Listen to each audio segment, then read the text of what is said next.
Hello guys, Tuash here. Tonight I am going to talk about a book. We all love to read articles, books, stories, etc. on various platforms such as Audible, books, novels, internet and other sources. After reading, we have our own judgments, catch and grasp on that book, which differs from one person to another. Well, that's what I'm going to talk about tonight. Recently, I have been reading one of the most famous books among the youth, Rich Dad, Poor Dad. I have never thought that even after studying so hard for so many years, I have missed learning the most important aspect of my life: how to manage the money. This book was written by Robert T. Kiyosaki. In this book, the author tells us about his financial education from two people whom we found around us every day, everywhere: a rich dad and a poor dad.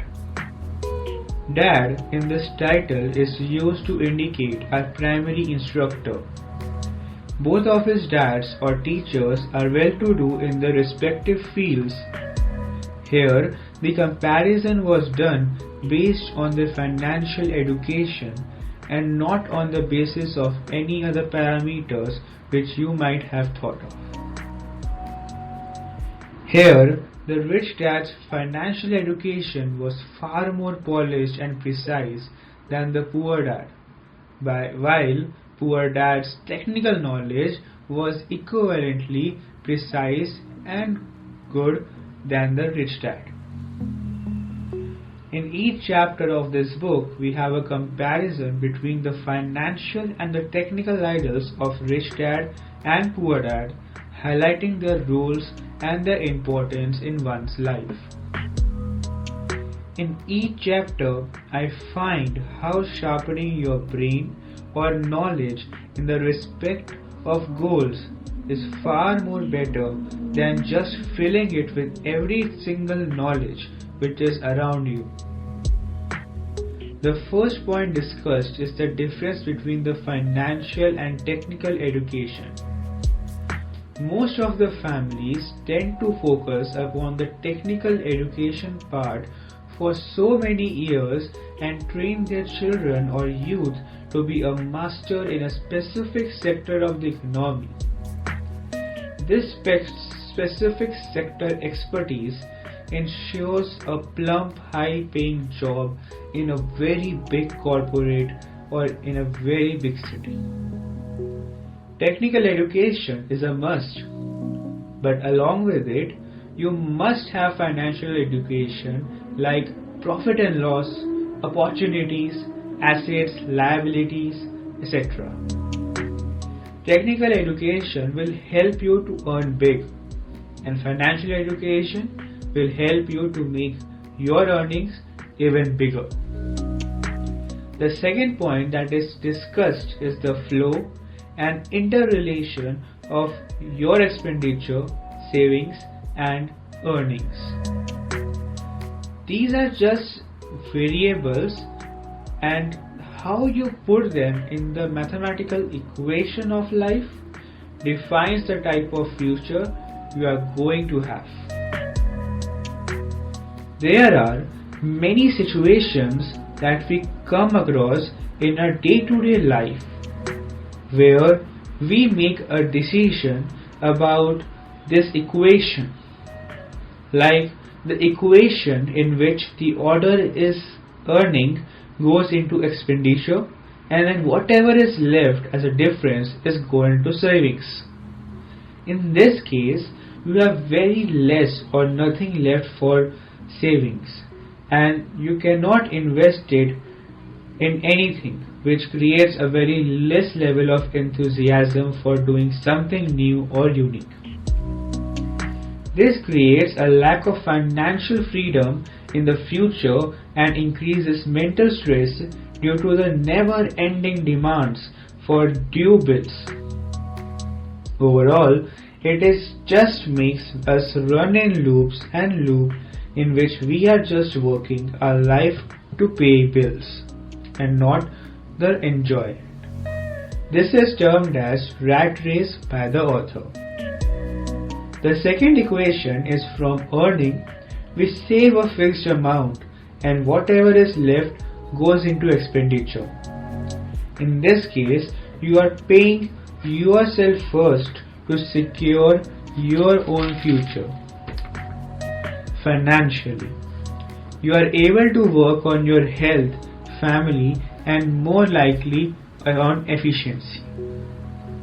Third point is what to do with your savings. For this, you need to know asset and liability. A liability reduces the money in your pockets, and as an asset always adds money in your pocket. Liability is like taking loans for personal loans to fulfill our desires like vacation or big fancy cars. Loans are taken for needs or businesses or buildings. An asset may or may not be a liability. May or may not depend on your current and future income. Assets are like saving accounts, fixed deposits, real estate, mutual funds, company stocks or shares. Endowment and other insurance plans, private lendings, etc. Each has its own risk and reward. You have to choose the right asset as your mental aptitude for risk. Author has emphasized building assets that are adding money to your pocket as interest and rent, increasing in value as real estates and shares. You are not supposed to spend away the money you make from assets, but to reinvest them in new assets. Increasing the number and type of assets in your portfolio is a must. Start small, but start now. Looks easy, but I tell you it's much easier to say than to do. To build assets, first we have to make decisions. Decisions to pay yourself first. Live in what's left. Decisions that may turn out to be bad and you have to bear the brunt. Then comes taking risk. Risk as assets would not turn out to be as profitable as had been thought.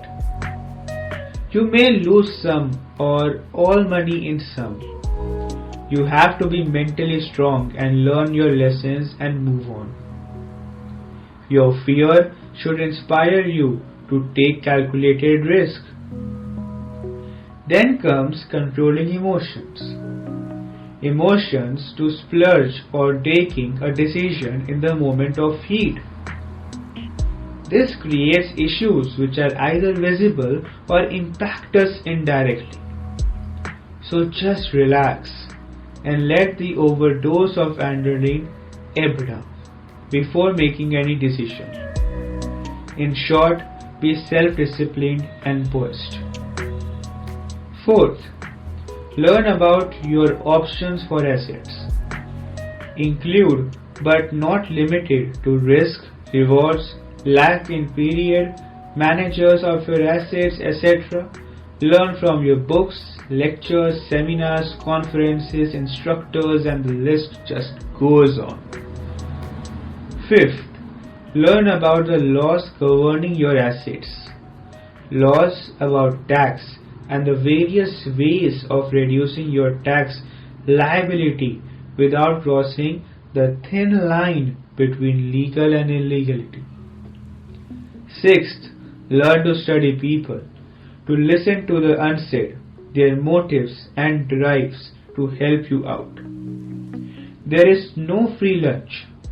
Good relations with positive-minded, experienced people in a class of your assets are your biggest benefactors, and you should pay them their professional fees first. They will help you to build your financial freedom in the long run. Stay clear of people who find doom in every act. They will lead to your own doom.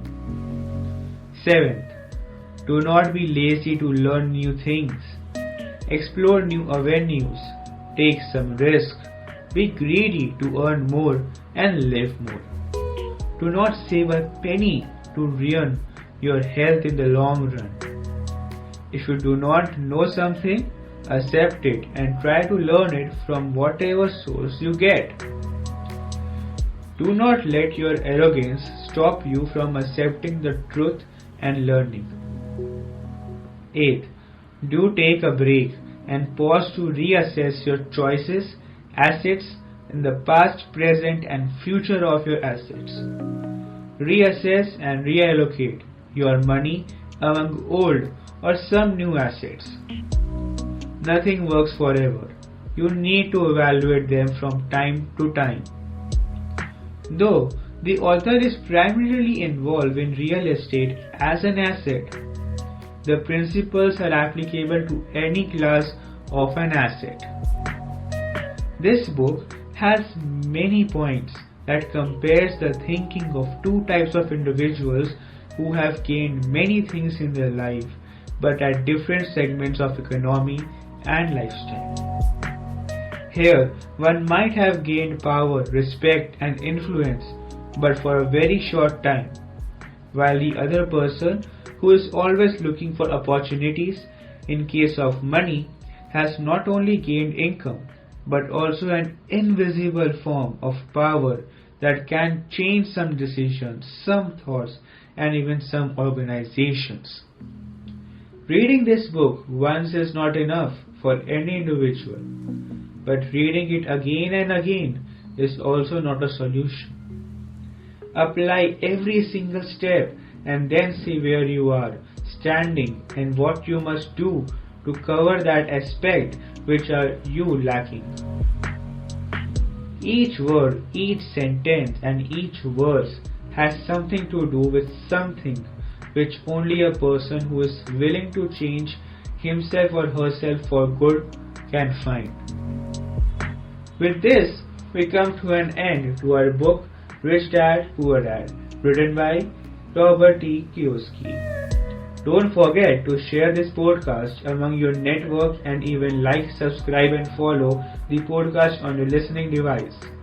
If you want to share your thoughts regarding this episode with me, then you can contact me via Instagram handle Thought or on Telegram, where I am going to start discussions regarding your views with other individuals and me.